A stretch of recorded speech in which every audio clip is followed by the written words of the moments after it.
सभी व्रतों में एकादशी का व्रत सबसे प्राचीन माना जाता है। पद्म पुराण के अनुसार स्वयं श्री ब्रह्मा जी ने देवर्षि नारद जी को उपदेश देते हुए कहा था कि एकादशी महान पुण्य देने वाली होती है।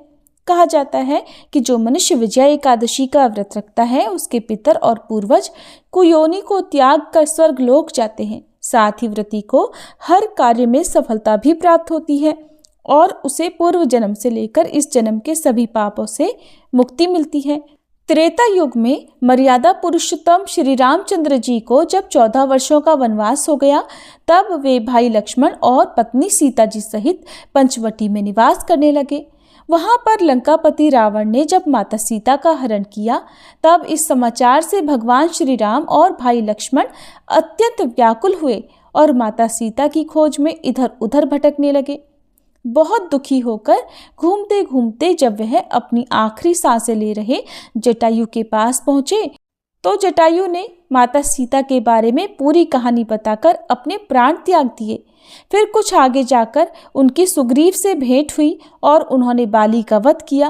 फिर हनुमान ने लंका में जाकर माता सीता का पता लगाया और उनसे श्री रामचंद्र जी और सुग्रीव की दोस्ती के बारे में सारी बातें बताई।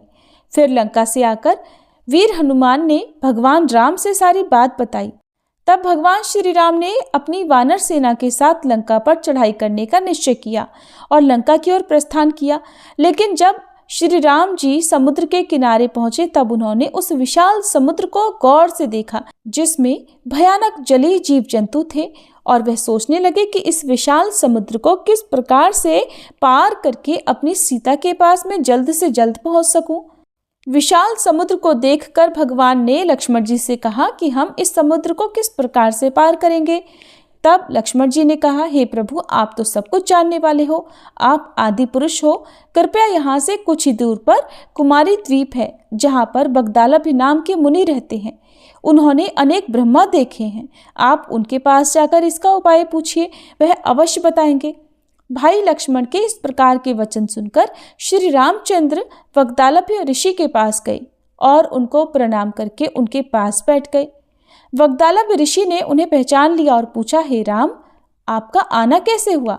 तब श्री राम जी कहने लगे, हे ऋषि, मैं अपनी सेना सहित यहाँ आया हूँ और राक्षसों को जीतने के लिए लंका जा रहा हूँ, लेकिन समुद्र को पार करने का कोई उपाय बताइए, क्योंकि इस विशाल काय समुद्र को आसानी से पार कर लेना मेरी समझ से परे है। इसी खास उद्देश्य से मैं आपके पास आया हूँ। तब बगदालभ मुनि बोले कि हे राम, आपको अपनी परेशानी से छुटकारा मिल जाएगा। इसके लिए आपको फाल्गुन मास के कृष्ण पक्ष की विजया एकादशी का उत्तम व्रत करना होगा। इस व्रत के प्रभाव से विजय प्राप्त होती है। हे राम, यदि आप भी इस व्रत को सेनापतियों सहित करोगे तो आपकी विजय अवश्य होगी। तब राम जी ने ऋषि के कहे अनुसार इस व्रत को किया और इसके प्रभाव से लंका पर विजय प्राप्त की। भगवान श्री कृष्ण कहते हैं, हे राजन, जो कोई मनुष्य विधि पूर्वक इस व्रत को करेगा तो तीनों लोकों में उसकी अवश्य विजय होगी।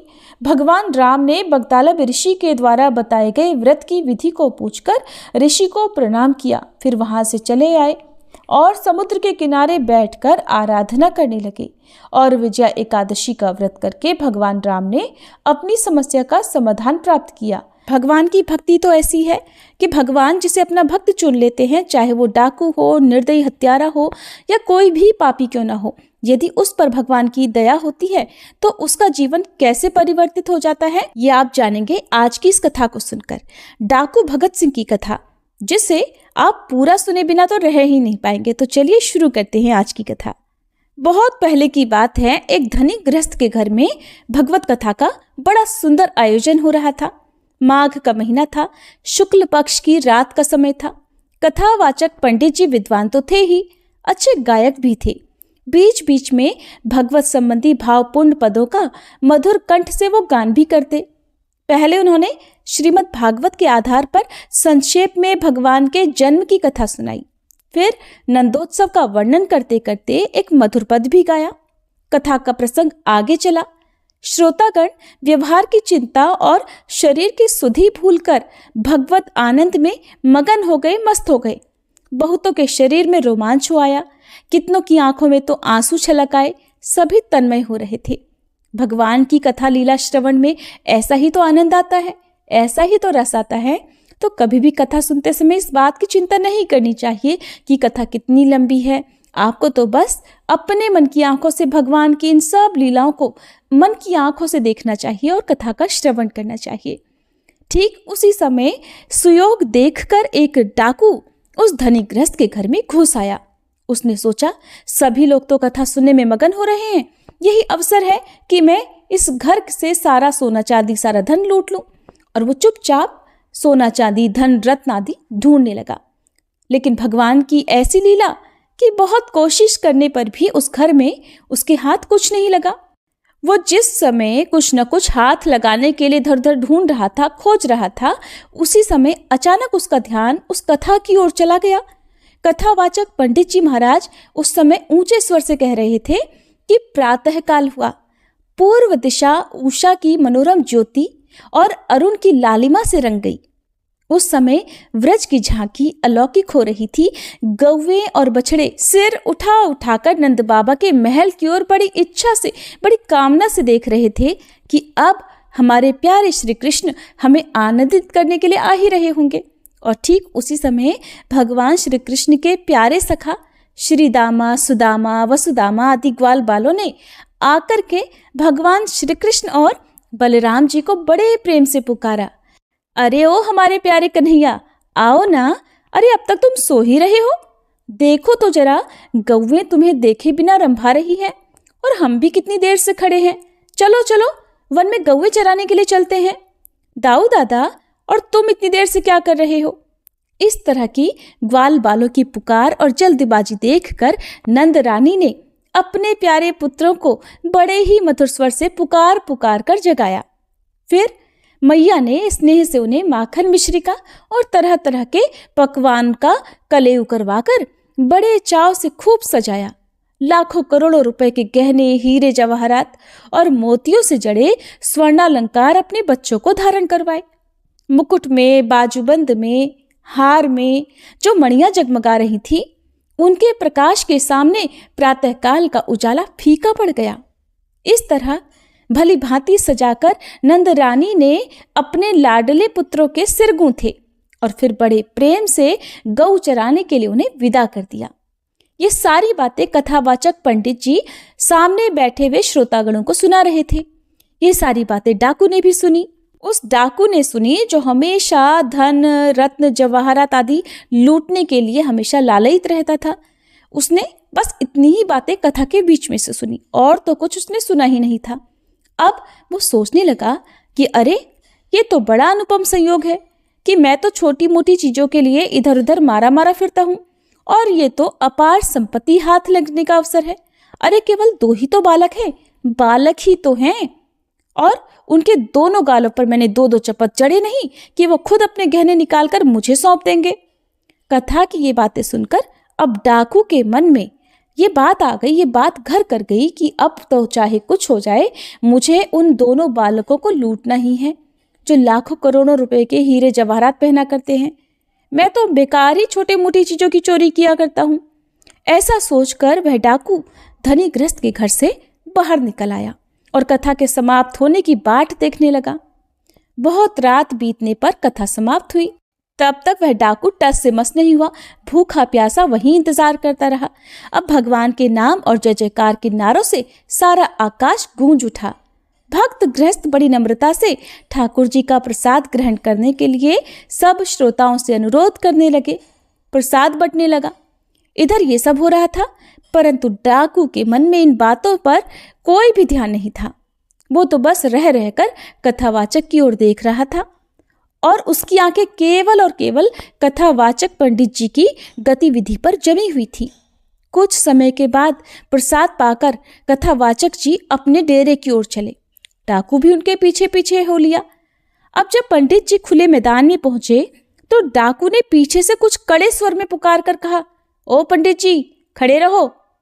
पंडित जी के पास दक्षिणा के रुपए पैसे भी थे। वो कुछ डर कर और तेज चाल से चलने लगे। डाकू ने भी पीछे पीछे दौड़ते हुए कहा, पंडित जी, जहां खड़े हो खड़े रह जाओ, ऐसे भागने से नहीं बच सकोगे। पंडित जी ने देखा कि अब तो छुटकारा ही नहीं है, तो वो लाचार होकर अपनी जगह पर ठहर गए। डाकू ने उनके पास पहुंचकर कहा, देखिए पंडित जी, आप जिन कृष्ण और बलराम की बात कर रहे थे, उनके लाखों करोड़ों रुपए के गहनों का वर्णन कर रहे थे, मुझे बताओ जरा उनका घर कहाँ है, और ये भी बताओ कि वो दोनों गौवें चराने के लिए जाते कहाँ हैं। आप सारी बातें ठीक ठीक बता दीजिए, और अगर जरा भी टाल मटोल की ना तो बस फिर देखिए मेरे हाथों में कितना मोटा डंडा है, ये तुरंत आपके सिर के टुकड़े टुकड़े कर देगा। पंडित जी ने देखा कि उसका लंबा चौड़ा दैत्य सा शरीर बड़ा ही बलिष्ठ है, मजबूत हाथों में मोटी लाठी भी है और आंखों से तो क्रूरता टपक रही है। उन्होंने सोचा हो न हो ये कोई डाकू ही है। फिर बड़ी हिम्मत बटोर कर उन्होंने कहा कि अरे भाई, तुम्हारा उनसे क्या काम है, बताओ। अब की बार डाकू ने थोड़ा और जोर देकर कहा, जरूरत है। पंडित जी बोले, जरूरत? अरे बताने में कुछ अड़चन है क्या भाई? तब डाकू ने कहा, पंडित जी मैं डाकू हूं और मैं उनके गहने लूटना चाहता हूँ। गहने मेरे हाथ लग गए तो आपको भी अवश्य ही कुछ न कुछ दे दूंगा। और देखिए आप टाल मटोल तो कीजिए मत, जल्दी जल्दी और ठीक ठीक बताइए कहाँ हैं वो लोग। तो पंडित जी ने समझ लिया ये तो वज्र मूर्ख है। अब उन्होंने कुछ हिम्मत करके कहा कि अरे अब इसमें डर किस बात का है, मैं तो तुम्हें सब कुछ बतला दूंगा, लेकिन यहाँ रास्ते में तो मेरे पास पुस्तक नहीं है, मेरे डेरे पर चलो, पुस्तक देखकर सारा पता ठीक ठीक बतला दूंगा। डाकू धन पाने की इच्छा से उनके साथ साथ चलने लगा। डेरे पर पहुंचकर पंडित जी ने किसी से कुछ नहीं कहा, बस चुपचाप पुस्तक बाहर निकाली और वे डाकू को भगवान श्री कृष्ण और बलराम जी के रूप माधुरी सुनाने लगे। उन्होंने कहा कि श्री कृष्ण और बलराम दोनों के ही चरण कमलों में सोने के सुंदर सुंदर नुपुर हैं, जो अपनी रुनझुन ध्वनि से सबके मन मोह लेते हैं। श्याम वर्ण के श्री कृष्ण पीत वर्ण का और गौर वर्ण के बलराम नील वर्ण का वस्त्र धारण कर रहे हैं। दोनों की कमर में बहुमूल्य मोतियों से जड़ी सोने की करधनी शोभायमान है। गले में हीरे जवाहरात के स्वर्णहार हैं। हृदय पर कौस्तुभ मणि झलमला रही है और ऐसी मणि जगत में कोई दूसरी है भी नहीं। कलाई में रत्न जटित सोने के कंगन, कानों में मणिकुंडल, सिर पर मनोहर मोहन चूड़ा, घुंघराले काले काले बाल, ललाट पर कस्तूरी का तिलक, होठों पर मंद मंद मुस्कान, आंखों से मानो आनंद और प्रेम की वर्षा हो रही है। श्री कृष्ण अपने कर कमलों में सोने की वंशी लिए उसे अधरों से लगाए रहते हैं। उनकी अंग कांति के सामने करोड़ों सूर्यों की कोई गिनती ही नहीं। रंग बिरंगे सुगंधित पुष्पों की माला, तोते की सी नुकीली नासिका, कुंद बीज के समान श्वेत दांतों की पात, बड़ा लुभावना रूप है। अजी जब वे त्रिभंग ललित भाव से खड़े होते हैं, देखते देखते नेत्र बंद ही नहीं होते। बाकी बिहारी श्री कृष्ण अपनी बांसुरी राधे राधे राधे की मधुर तान छेड़ते हैं, तब बड़े बड़े ज्ञानी भी अपनी समाधि से पिंड छुड़ाकर उसे सुनने के लिए दौड़ पड़ते हैं। यमुना जी के तट पर वृंदावन में कदम्ब वृक्ष के नीचे प्रायः उनके दर्शन मिलते हैं। वन मालाधारी श्री कृष्ण और हलधारी बलराम। तब डाकू ने पूछा, अच्छा पंडित जी एक बात बताइए कि सारे गहने मिलाकर कितने रुपयों के होंगे?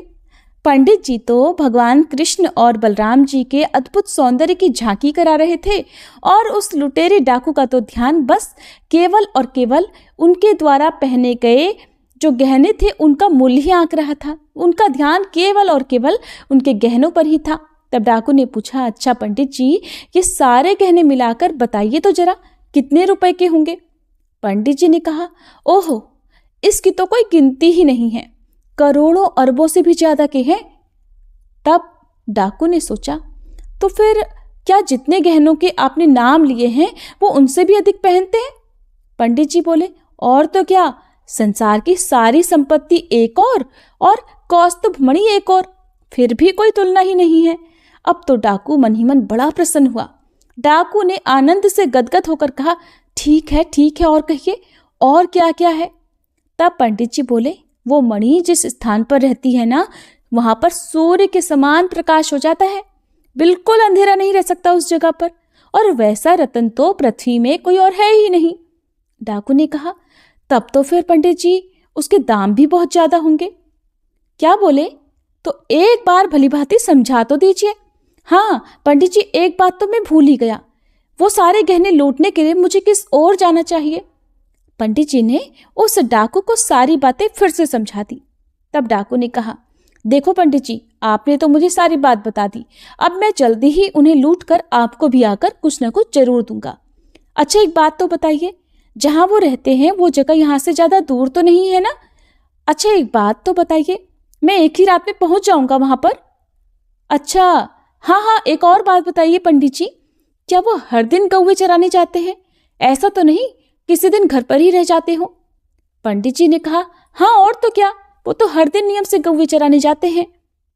डाकू के मन में एक डर ये भी लग रहा था कि कहीं वो उन्हें लूटने जाए, उनका इंतजार करते रहे और उस दिन श्री कृष्ण और बलराम गौओं को चराने के लिए ही ना लेकर आए। तो उसने अपने मन का सारा संदेह पंडित जी के माध्यम से दूर करने का प्रयास किया। अब पंडित जी कहने लगे कि वो ठीक प्रातः काल आते हैं, उस समय थोड़ा थोड़ा अंधेरा भी रहता है। तो डाकू कहने लगा कि ठीक है पंडित जी, मुझे सारी बातें समझ में आ गई। हाँ तो अब बताइए जरा, मुझे किधर जाना चाहिए? पंडित जी बोले, ठीक उधर बराबर उत्तर की ओर चले जाओ, तुम्हें वहीं मिल जाएंगे श्री कृष्ण और बलराम।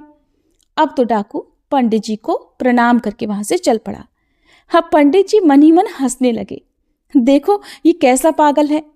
अब थोड़ी देर के बाद उन्हें उस डाकू की चिंता होने लगी। सोचने लगे कि ये मूर्ख 2-4 दिन तो ढूंढने का प्रयास करेगा, फिर लौटकर ये कहीं यहीं वापस आकर मुझ पर ही अत्याचार करने लगा तो कहीं ये सोचने लगा कि मैंने जो पता बताया था, जिस तरह की झांकी मैंने करवाई थी, जिस तरह के हीरे जवाहरात मैंने बताए थे, वो सब उसे ना मिला तो फिर वो क्या करेगा? वो तो लौटकर मुझे ही परेशान करेगा। किंतु नहीं, वो बड़ा विश्वासी है, लौटकर आएगा ना तो एक रास्ता और बतला दूंगा। अब तक इतना तो मुझे समझ में आ ही गया है कि वो मुझ पर विश्वास बहुत करता है और फिर करोड़ों अरबों रुपए के गहने पाने के लिए वो तो किसी दूसरे रास्ते पर भी चला जाएगा, और जब मैं उसे दूसरा रास्ता बता दूंगा तब तक तो मैं कथा समाप्त करके यहाँ से चलता बनूंगा। इससे पिंड छुड़ाने का और उपाय ही क्या बचा है मेरे पास। अब पंडित जी इस तरह की बातें मन ही मन सोचकर कुछ निश्चिंत हो गए। उधर पंडित जी से सारा रास्ता सारा पता जानकर वह डाकू अपने घर गया। उसकी भूख प्यास नींद सब उड़ गई। वो रात दिन गहनों की बात सोचा करता। चमकीले गहनों से लदे दोनों नयन मनहरण बालक उसकी आंखों के सामने नाचते रहते। अब तो डाकू के मन में एक ही धुन थी, उनके गहने लूटना। अब अंधेरा हुआ, डाकू ने लाठी उठाकर कंधे पर रखी और वह पंडित जी की बताई हुई उत्तर दिशा की ओर चल पड़ा। वह उत्तर भी उसकी अपनी धुन का ही था। दूसरों के देखने में शायद तो वो दक्षिण ही जा रहा हो। उसे तो इस बात का भी पता नहीं था कि उसके पैर धरती पर पड़ रहे हैं या फिर कांटों पर। चलते चलते एक जगह पर डाकू की आंख खुली। उसने देखा बड़ा सुंदर हरा भरा वन है और वहां पर एक नदी भी कल कल करती बह रही है। उस नदी का पानी बड़ा मीठा था। उसने सोचा और फिर निश्चय किया कि यही है। परंतु उसने आसपास नजरें घुमाई तो वहां पर कदम का पेड़ उसे दिखाई नहीं दिया। अब उसने सोचा वो कदम का पेड़ जो पंडित जी बता रहे थे वो कहाँ मिलेगा। अब डाकू बड़ी सावधानी के साथ एक एक वृक्ष के पास जाकर कदम को पहचानने की चेष्टा करने लगा। अंत में वहां पर उसे एक कदम का वृक्ष मिल ही गया। अब तो उसके आनंद की सीमा नहीं रही। उसने बड़ी चैन की सांस ली, आसपास आंखें दौड़ाई। एक छोटा सा पर्वत, घना जंगल और गौओं के चरने का हरा भरा मैदान भी दिख गया। हरी हरी धूप रात के स्वाभाविक अंधेरे में घुल मिल गई थी।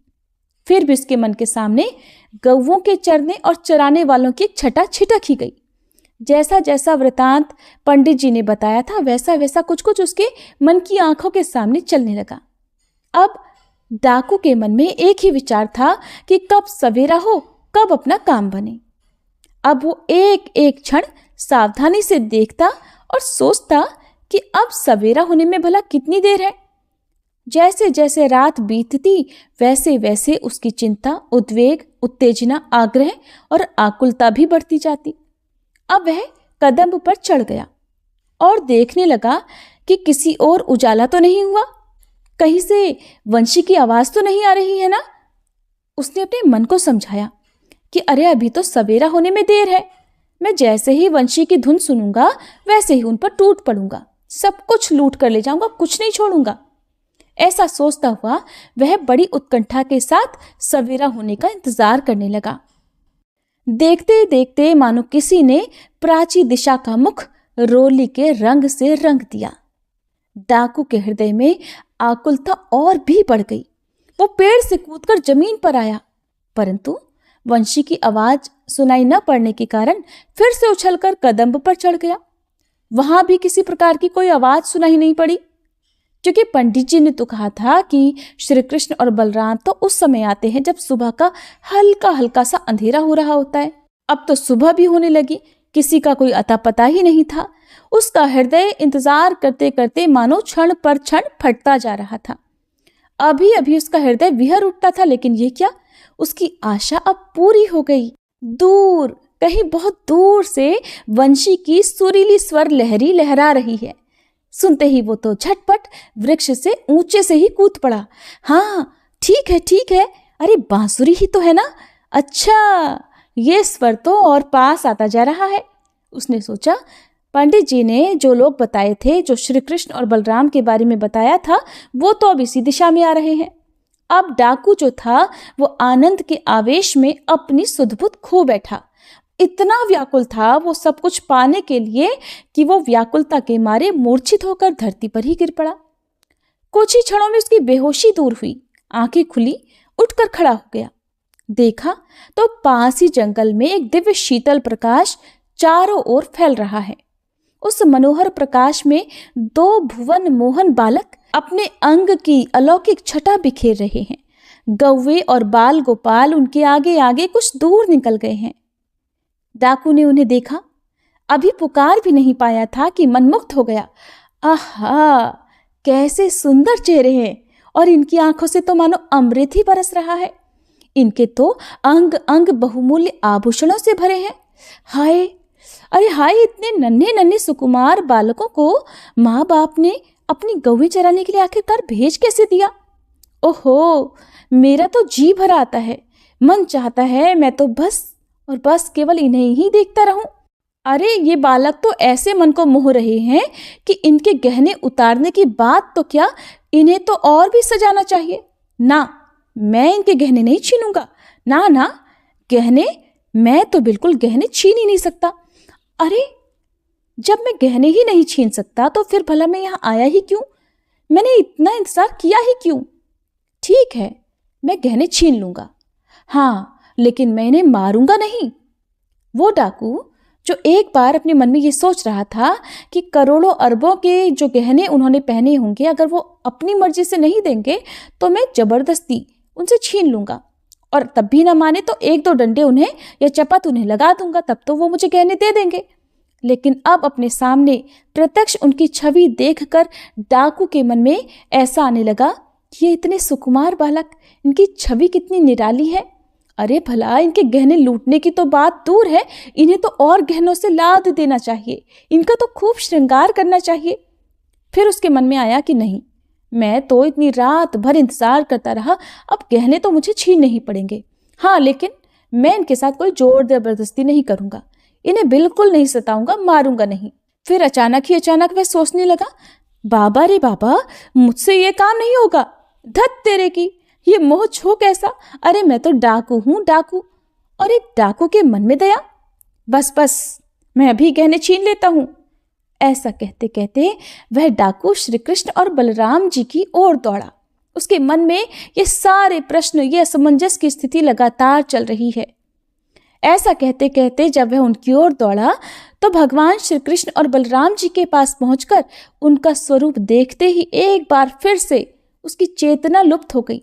उसके पैर लड़खड़ाए और वह वहीं गिर पड़ा।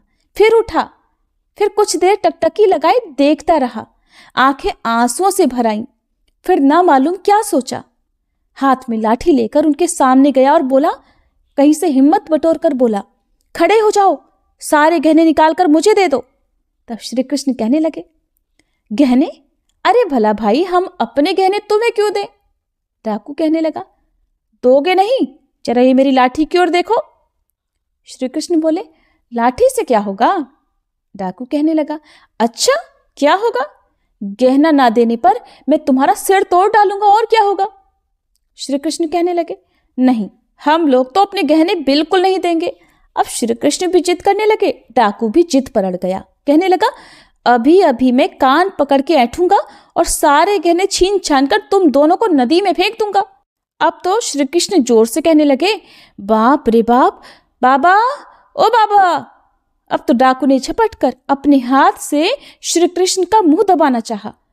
उसने सोचा कहीं जोर से चिल्लाएंगे तो इनकी सहायता करने के लिए आसपास के लोग ना आ जाए, लेकिन स्पर्श करते ही उस डाकू के सारे शरीर में मानो बिजली कौंध गई, बिजली दौड़ गई हो।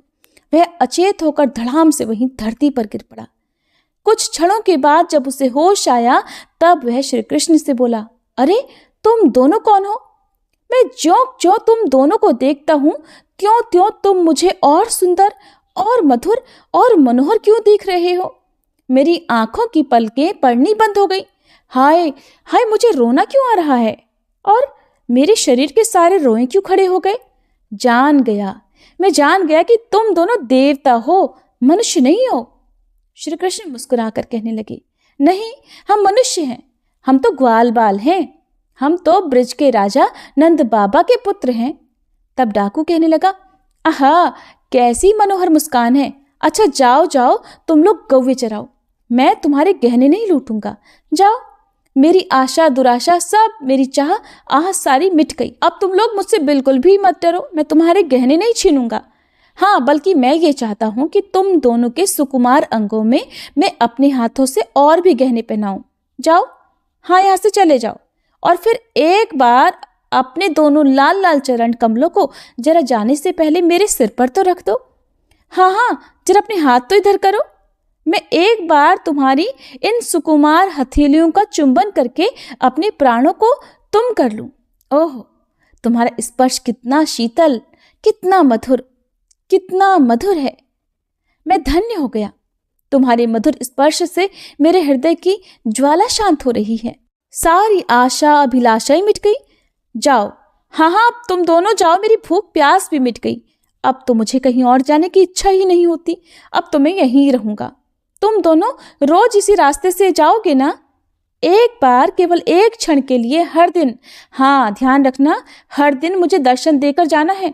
और देखो, भूलना नहीं, किसी दिन आओगे नहीं दर्शन देने के लिए तो याद रखो, मेरे प्राण उसी दिन छटपटाकर छूट ही जाएंगे। इसलिए इतना वचन तो देकर जाना कि यहाँ से तुम दोनों हर दिन मुझसे मिलकर जरूर जाओगे। तब श्री कृष्ण कहने लगे कि अच्छा एक बात बताओ, अब तुम हम लोगों को मारोगे तो नहीं, और ये हमारे गहने तो नहीं छीन लोगे? हाँ, ऐसी प्रतिज्ञा करो तो हम लोग प्रतिदिन आ सकते हैं। डाकू ने सोचा, प्रतिज्ञा? अरे भगवान की शपथ, मैं तुम लोगों को कभी नहीं मारूंगा। तुम्हें मार सकता है भला इस संसार में कोई?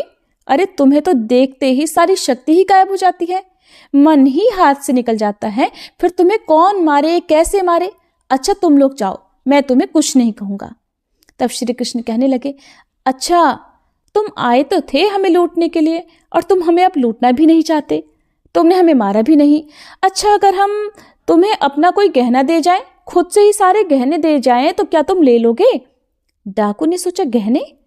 अब भला गहने क्या करेंगे? अब तो मुझे कुछ भी नहीं चाहिए, अब तो मेरे अंदर लेने की इच्छा ही समाप्त हो गई। तब श्री कृष्ण कहने लगे, अरे क्यों नहीं, ले लो, हम अपनी इच्छा से तुम्हें दे रहे हैं। डाकू कहने लगा, तुम दे रहे हो? तुम मुझे दे रहे हो? अच्छा, तब तो मुझे लेना ही पड़ेगा।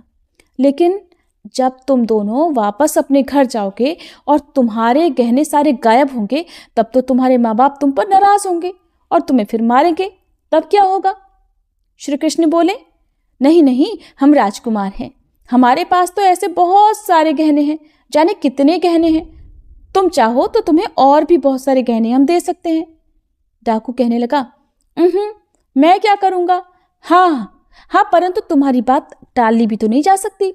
अब तुमने कहा है ना, तो तुम्हारे पास गहने हैं, तो फिर एक बात बताओ, क्या तुम्हारे पास और बहुत सारे गहने हैं?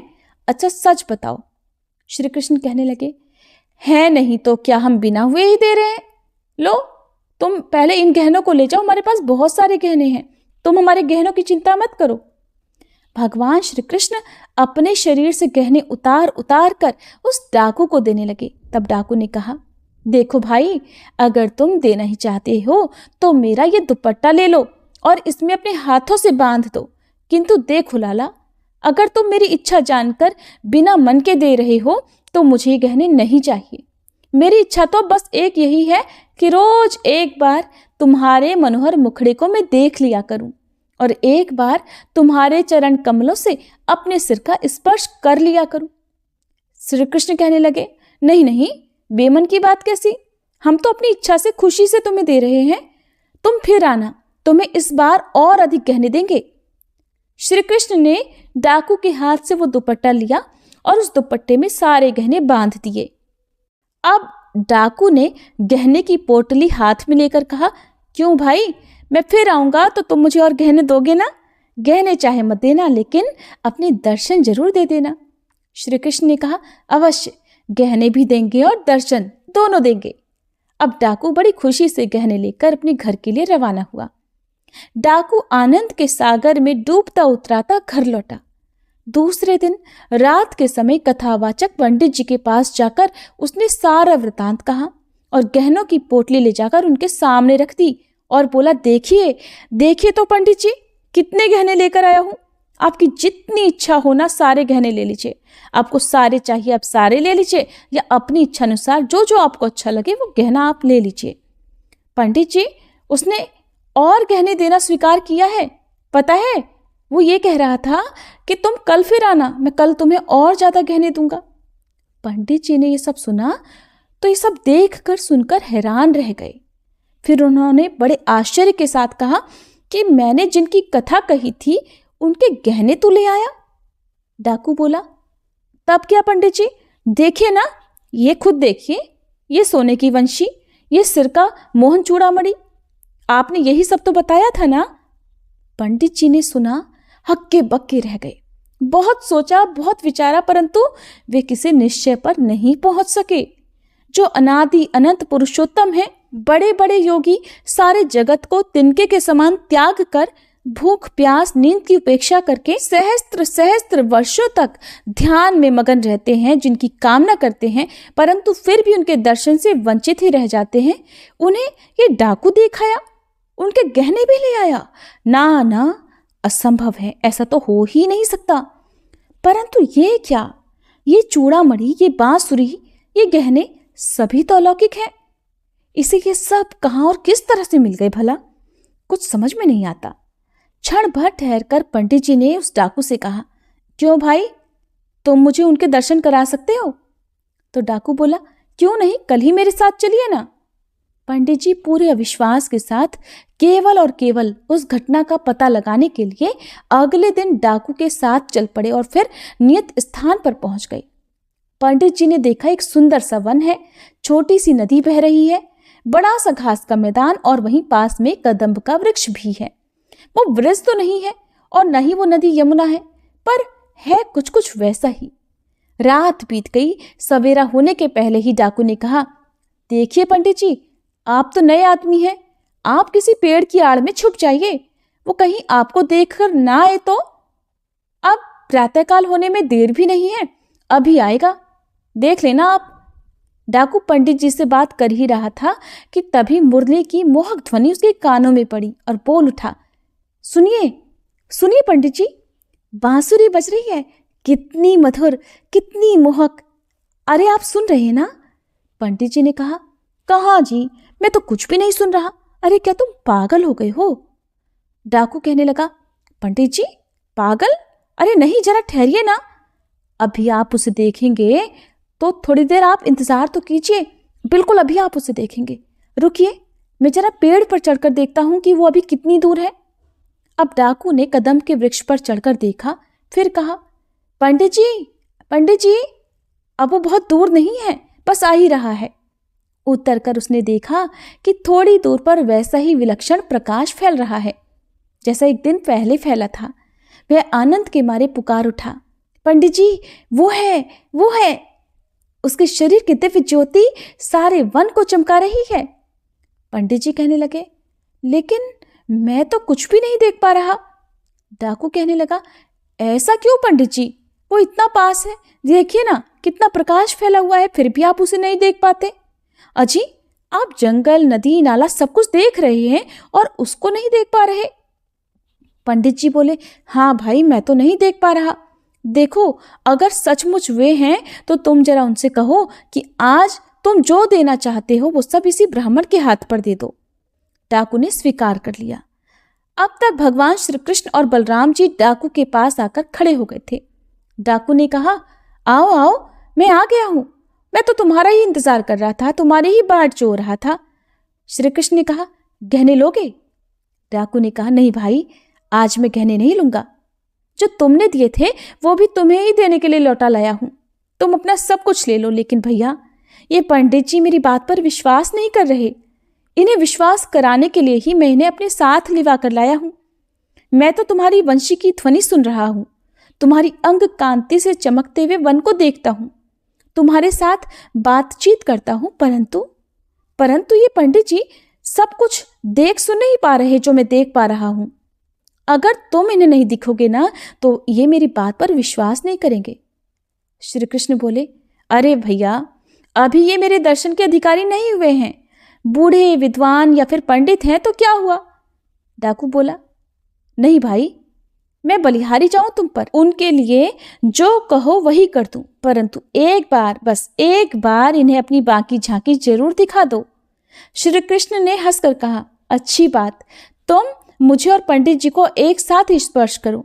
डाकू के ऐसा करते ही पंडित जी की दृष्टि दिव्य हो गई और फिर उन्होंने मुरली मनोहर पीतांबरधारी श्याम सुंदर की बाकी झांकी के दर्शन किए। फिर तो दोनों निहाल होकर भगवान के चरणों में गिर पड़े। प्रेम से बोलिए, बांके बिहारी लाल की जय। ऐसे हैं ठाकुर जी, अपने किस भक्त पर कब कृपा करते हैं कोई ठौर ठिकाना नहीं। कहा तो एक कथावाचक पंडित जी जो दिन रात भगवान की कथाएं लीलाएं सुनाया करते थे, दिन रात पूजा भक्ति किया करते थे, और एक डाकू जो सिर्फ लूटपाट किया करता था। कैसे भगवान ने उस पर रीझ कर उसे ही दर्शन दे दिए। और महिमा तो देखिए ठाकुर जी की, डाकू के माध्यम से ही उन पंडित जी को उनकी बाकी छवि देखने का सौभाग्य भी प्राप्त हुआ। तो ऐसी लीलाएं हैं ठाकुर जी की। बस मन की भक्ति सच्ची होनी चाहिए, जाने कब कहाँ ठाकुर जी मिल जाएं।